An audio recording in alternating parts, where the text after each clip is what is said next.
ஆயிஷாவில் இணைந்துள்ள அனைவருக்கும் பணிவான வணக்கங்கள். வரலாற்று சிறப்புமிக்க தீர்ப்பு சென்னை நீதிமன்றத்திலிருந்து வெளிவந்திருக்கு. நீதியரசர் ஆனந்த் வெங்கடேஷ் அவர்கள் வழங்கியிருக்காங்க.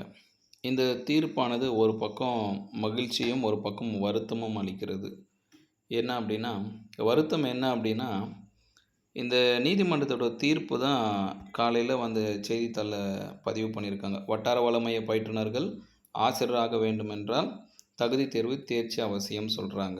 பிஆர்டி டு பிடிஏ கன்வர்ஷன் ஆகும்போது ஆசிரியர் தகுதி தேர்வில் தேர்ச்சி அடைந்திருக்கணும். அது ஒரு குறிப்பிட்ட காலத்தை நிர்ணயிச்சிருக்காங்க.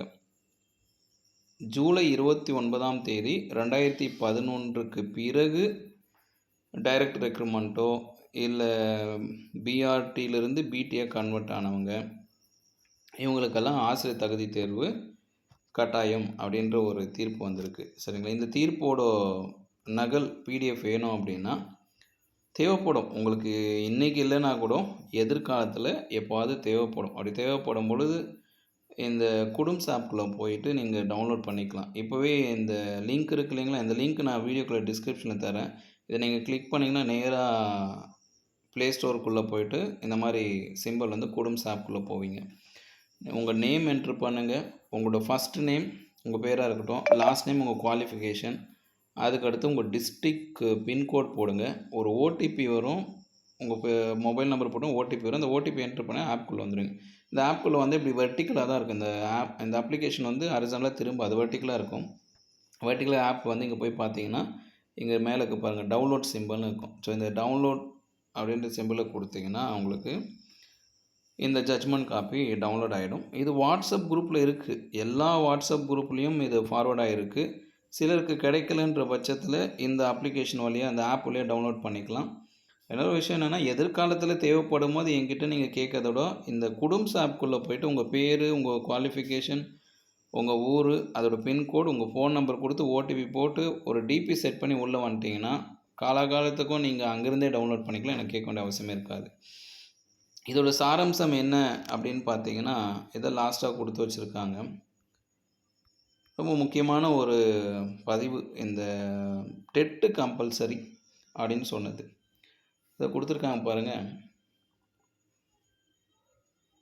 த action taken by the respondent, யார் ரெஸ்பாண்டன்ட் அப்படின்னும் போது பார்க்கும்பொழுது இங்கே வந்து பார்த்துடலாம். இந்த ரெஸ்பாண்டன்ட் இவங்க தான் வந்து ஆக்ஷன் எடுக்க. யாருன்னா state project director Samagra Shiksha, இவங்க வந்து ஆர்டிஐஏஎஸ்ன்னு நினைக்கிறேன். அதுக்கப்புறம் directorate of school education and joint director of school education, commission of school education and teachers recruitment board and principal secretary of government of Tamil Nadu and national council of teacher education என்சிடியும் respondent போட்டிருக்காங்க. And secretary of the government of union of India in human resource development. இவ்வளவு respondent போட்டு வச்சுருக்காங்க. எத்தனை மொத்தமாக 8 respondent கொடுத்துருக்காங்க. இந்த 8 ரெஸ்பாண்டண்ட்டும் இதை ஃபாலோ பண்ணி ஆகணும் அப்படின்றத ஜட்ஜ்மெண்ட்டாக கொடுத்துருக்காரு. எங்கேருந்து ஆரம்பித்தோன்னா இங்கேருந்து தான் ஆரம்பித்தோம். இதை கொடுத்துருக்காங்க பாருங்கள். The action taken by the respondents, the transferring BRT to BT post of BT assistant, those who were all recruited between 2002 to 2010 and were selected the respective before the 23/8/2010. The problem is arises only in those cases where such appointment and promotion transfer has been made after the 29/7/2011. இப்போது ப்ராப்ளமே வந்து அந்த டேட்டுக்குள்ளே தான், இந்த டேட்டில் இருக்குன்னு கிடையாதுன்றாங்க. 23/8/2010 முன்னாடி இருக்கிறவங்களுக்கு எந்த ப்ராப்ளமும் கிடையாது. அவங்க டெட்டு அவசியம் இல்லை, டெட்டு பாஸ் அவசியம் இல்லை.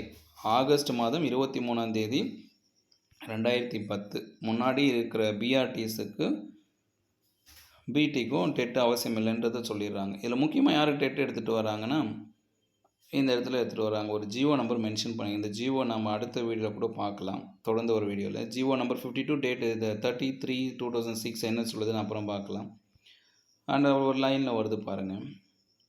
Any appointment made of the post of PT assistant after the 29/7/2011 whether the direct recruitment promotion by the way of transfer must necessary pass TET in view of the same when BRT is interchanged and transferred to the BT assistant.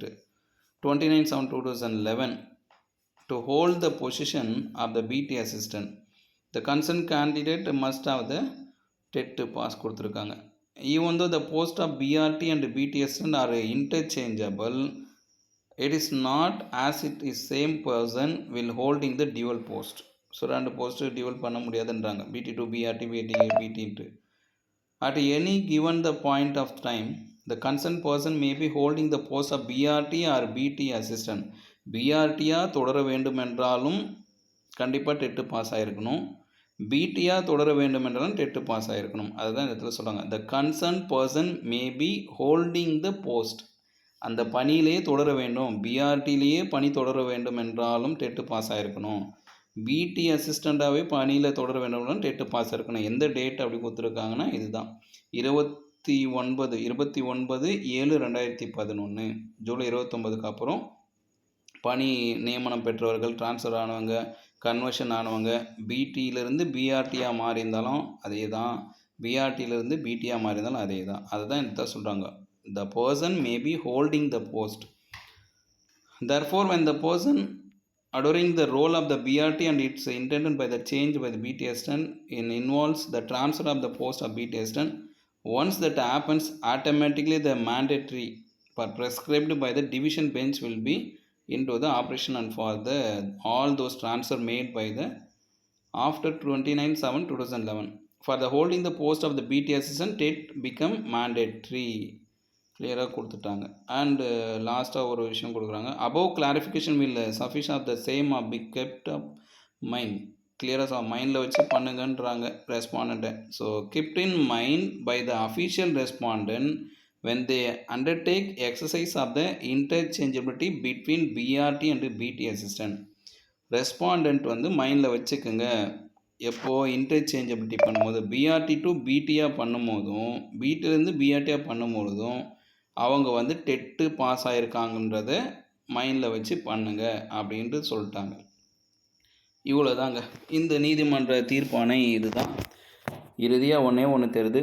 யாருக்கு மகிழ்ச்சி அப்படின்னா லாஸ்ட்டில் சொல்கிறேன், வருத்தத்தை சொல்லிடுறேன். இந்த 2011 ஜூலை 29 அப்புறம் பிஆர்டிலேருந்து பிடியாக convert ஆனவங்க டெட்டு பாஸ் ஆகாமல் இருக்காங்கன்னா அவங்களுக்கு கண்டிப்பான ஒரு வருத்தமான ஒரு செய்தி இது. அதே மாதிரி பிடிலேருந்து பிஆர்டியாக மாறி இருக்காங்க அப்படின்னா அவங்களும் டெட்டு பாஸ் ஆகாமல் இருக்காங்கன்னா அவங்களுக்கும் இது வருத்தமான செய்தி தான். யாருக்கு மகிழ்ச்சியான செய்தி அப்படின்னும் பொழுது, இனிவரும் காலங்களில் இந்த வருஷம் பிஆர்டி டு பிடி கன்வென்ஷன் நடக்க போகுது. அப்போ பிஆர்டி டு பிடி கன்வென்ஷன் நடக்கும் பொழுது என்ன பண்ண போகிறாங்க, ஆசிரியர் தகுதி தேர்வில் தேர்ச்சிருந்த பிஆர்டியை மட்டும்தான் பிடியாக கன்வெர்ட் பண்ணுவாங்க. பெரிய அளவில் பிஆர்டிஸ் ஆசிரியர் தகுதி தேர்வில் தேர்ச்சி அடைந்திருக்க மாட்டாங்கன்றது ஒரு பரவலான கருத்து. அந்த வகையில் பார்க்கும் பொழுது இந்த ட்ரான்ஸ்ஃபர் ப்ரொமோஷன் அடிப்படையில் பிடி போஸ்ட் ஃபில் பண்ணாமே காலியாக இருக்க போகுது. அப்போ இந்த காலி பணியிடங்கள்லாம் ஏற்கனவே கூடுதல் வேக்கன்சின்னு ஒரு கேட்குறாங்க, அனைத்து காலி பணியிடங்களும் நிரப்பணும்னு கேட்குறாங்க. அப்போ பட்டதாரி ஆசிரியர்களுக்கான அனைத்து காலி பணியிடங்களும் நிரப்புதல்ல இது கொஞ்சம் கூடுதலாக இருக்கும். அதே மாதிரி பட்டதாரி மற்றும் வட்டார வளமை பயிற்றுனர் தேர்வு எழுதியவர்கள், நியமன தேர்வு எழுதினவங்களுக்கும் காலி பணியிடங்கள் இதிலிருந்து ஒரு 300-500 ஆட் ஆகிறதுக்கு 100% வாய்ப்பு இருக்குது. இந்த வாய்ப்பை எப்படி தக்க வச்சுக்கணும் அப்படின்னா, தமிழகத்தின் பள்ளி கல்வித்துறை அமைச்சர் அன்பில் மகேஷ் பொய்யாமொழி அவர்களை எந்த அளவுக்கு தொடர்ந்து சந்தித்து வலியுறுத்தி அவரை தான் பேச வைக்கணும், அவரை தான் கேட்க வைக்கணும். என்னுடைய துறைக்கு ஆசிரியர்கள் தேவை, என்னுடைய துறைக்கு வட்டார வளமை பயிற்றுனர்கள் தேவை. தமிழக அளவில் உள்ள அரசு பள்ளிகளில் பல்வேறு பள்ளிகளில் காலி பணியிடங்கள் இருக்குது. ஆசிரியர்கள் இல்லாமல் மாணவர்கள் வகுப்பறையில் இருக்காங்க. ஆசிரியர்கள் இல்லாதனால ஒவ்வொரு மாவட்டத்திலும் ஒவ்வொரு கிராமங்களிலும் ஊராட்சிகளிலும் பேரூராட்சிகளிலும் நகராட்சி பள்ளிகளிலும் பெற்றோர்களே தெருவில் இறங்கி வீதியில் இறங்கி போராட்டமும் ஆர்ப்பாட்டமும் நடத்துகிற நிலைமைகள் கடந்த 3 மாதமாக பார்த்துட்டு இருக்கிறோம்.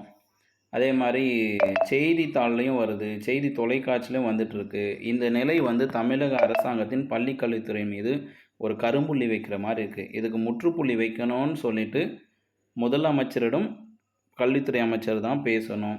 எனக்கு நிதி ஒதுக்குங்க, கூடுதல் நிதி ஒதுக்குங்க, பள்ளி கல்வித்துறையில் ஆசிரியர் நியமனத்துக்காக விரைவாக கூடுதல் நிதி ஒதுக்கி தாருங்க.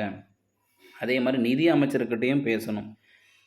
என்னுடைய துறையின் கீழ் உள்ள அரசு பள்ளிகளில் நிறைய காலி பணியிடங்கள் இருக்குது. அந்த காலி பணியிடங்களை தற்காலிக ஆசிரியரை வச்சு நிரப்ப வேண்டிய கட்டாயத்தில் இருக்கேன். அப்படி தற்காலிக ஆசிரியர் நியமிக்கும் பொழுது சில பகுதிகளில், கிராமப்புறங்களில், குக்கிராமங்களில் ஆசிரியர்களே வருவது கிடையாது. அதாவது நீ என்னதான் டெம்பரரி டீச்சருக்கு advertisement WhatsApp group, WhatsApp status and headmaster அவங்க குரூப் சர்க்கிளில் போகிறது, அப்புறம் நியூஸ் பேப்பரில் கொடுக்கறது, அப்புறம் தெரிஞ்சவங்களுக்கெல்லாம் சொல்ல வேண்டியது, இதெல்லாம் கொடுத்தா கூட பல்வேறு கிராமப்புற பள்ளிகளில் தற்காலிக ஆசிரியர்கள் நியமிக்கப்படாமல் தான் இருக்காங்க. இது எல்லாமே தொடர்ச்சியான செய்தித்தாளில் வெளிவந்துன்னு இருக்குது, தொலைக்காட்சியில் வருது. இது மக்கள் மத்தியில் அரசு பள்ளிகளின் மீது ஒரு நம்பிக்கை இல்லாத தன்மையை உருவாக்குற மாதிரி இருக்குது. அதே மாதிரி இது அடுத்த மாதம், இது ஆகஸ்ட் மாதம் இந்த செய்தி பதிவு பண்ணுறேன். அடுத்த மாதம் காலாண்டு தேர்வு வரப்போகுது. காலாண்டு தேர்வு வரும் பொழுது 5 பாடங்களுக்கு 5 ஆசிரியர்கள் இல்லாத பள்ளிகளில் அந்த கற்றல் கற்பித்தல் பயிற்சி பாதிக்கப்படுது. அது தொடர்ந்தால் அரையாண்டு தேர்வில் பாதிப்படையும். அதையும் தொடரும் பொழுது என்னாகும், ஆனுவல் எக்ஸாமில் ரிசல்ட் பாதிக்கப்படும்.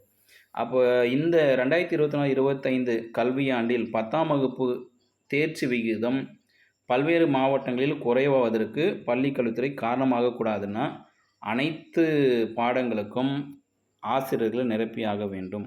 ஒவ்வொரு பாடத்திற்கும் ஒரு ஆசிரியர் கட்டாயம் அப்படின்ற ஒரு ஸ்லோகன் ஏற்கனவே பள்ளிக்கல்வித்துறை அமைச்சர் சொல்லியிருக்காரு. இது எல்லாம் பள்ளிக்கல்வித்துறை அமைச்சரானவர் நிதித்துறை அமைச்சர்கிட்டையும் அவர் தான் உரிமையாக கேட்கணும், ஃபைட் பண்ணணும். என் துறைக்கு கூடுதல் நிதி ஒதுக்கி கொடுங்க, ஆசிரியர்கள் இல்லாமல் மாணவர்கள் வகுப்பறையில் இருக்கக்கூடாது, தற்காலிக ஆசிரியர் வருவாங்களான்னு சொல்லி காத்துட்டு இருக்கக்கூடாது. தற்காலிக ஆசிரியர் யாராவது வாங்க, எப்படியாவது பிடிச்சிட்டு வாங்க, என்ன சொல்கிறது, இல்லம் தேடி கல்வியில் இருந்தால் எடுத்து வந்து கொடுங்க, தனியார் பள்ளியில் வேலை செஞ்சால் எடுத்துகிட்டு வந்து கொடுங்க அப்படின்ற மாதிரி ஒரு தற்காலிக ஆசிரியர் நியமிக்கிறதுக்கு ஒரு போராட வேண்டிய நிலையில் பல்வேறு தலைமை ஆசிரியர் இருக்காங்க. இதையெல்லாம் என்ன பண்ணணும் அப்படின்னா, கூடுதல் நிதி ஒதுக்கி ஏற்கனவே ஆசிரியர் தகுதி தேர்ச்சி அடைந்தவர்கள், நியமனத்தில் தேர்ச்சி அடைந்தவங்களே இருக்காங்க, அவர்களை விரைந்து பணி நியமனை கொடுக்கணும். அப்படின்னா பள்ளிக்கல்வித்துறை அமைச்சரால் மட்டும்தான் முடியும். பள்ளிக்கல்வித்துறை அமைச்சர் நிதி அமைச்சரிடமும் முதலமைச்சரிடையும் ஃபைட் பண்ணி சண்டை போட்டு என் துறைக்கு கூடுதல் நிதி ஒதுக்கியே ஆகணும், இல்லை என்றால் வருகின்ற கல்வியாண்டில் 10ஆம் வகுப்பு தேர்ச்சி விகிதம் குறைவதற்கு வாய்ப்பு இருக்குது அப்படின்னு சொல்லிட்டு அவர் வாங்குறதுல தான் இருக்குது. கூடுதல் வேக்கன்சி கேட்குற ஆசிரியர்களும் பள்ளிக்கல்வித்துறை அமைச்சரை சந்தித்து முடிவு பெறுவதை தவிர வேறு பரிந்துரை என்னிடத்தில் இல்லை. மீண்டும் இது போன்ற ஒரு தகவலோடு உங்களை சந்திக்கிறேன். இதுதான் அந்த மகிழ்ச்சியான செய்தி. இந்த பிஆர்டி டு பிடி கன்வர்ஷன் டெட்டு மேண்டேட்ரின்னு எடுத்துகிட்டு வராங்க. அப்போ இங்கே டெட்டில் பாஸ் ஆனாங்க நிறைய பேர் இருக்கும் பொழுது உங்களுக்கான வாய்ப்பு இது. ஆல்ரெடி கவர்மெண்ட்டில் ஒர்க் பண்ணிக்கிற டீச்சர்ஸில் பெரும்பான்மையானவர் டெட்டில் பாஸ் ஆகலை. அப்போ பெரும்பான்மையான டெட்டில் பாஸ் ஆகும் போது அவங்களை கன்வெர்ட் பண்ண மாட்டாங்க. அதே மாதிரி அவங்க அந்த பணியில் நீடிக்கிறதுக்கே இப்போ என்ன ஆகுதுன்னா டெட்டு கம்பல்சரின்னு சொல்கிறாங்க. இதோட வியூ நம்ம அடுத்த ஒரு வீடியோலும் பார்க்கலாம்.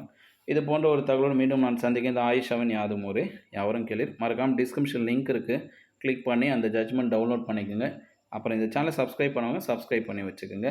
சிரிக்காதீங்க, சப்ஸ்கிரைப் பண்ணுங்கள். நிறைய பேர் சப்ஸ்கிரைப் பண்ணாமே பார்த்துன்னு இருக்கீங்க. இப்போ தான் ஞாபகம், ஐயோ இவ்வளோ நான் சப்ஸ்கிரைப் பண்ணலையான்னு. சப்ஸ்கிரைப் பண்ணிவிட்டு சும்மா இருக்காதீங்க. இந்த வீடியோவை அப்படியே உங்களுக்கு தெரிஞ்ச ஃப்ரெண்ட்ஸுக்கு எல்லாம் ஷேர் பண்ணுங்கள். வாட்ஸ்அப் குரூப்லேயும் போடுங்க, உங்கள் ஸ்டேட்டஸ்லேயும் போடுங்க. யாருக்காவது நல்லது நடந்தால் உங்களுக்கும் புண்ணியம், எனக்கும் புண்ணியம். யாதும் ஊரே யாவரும் கேளீர்.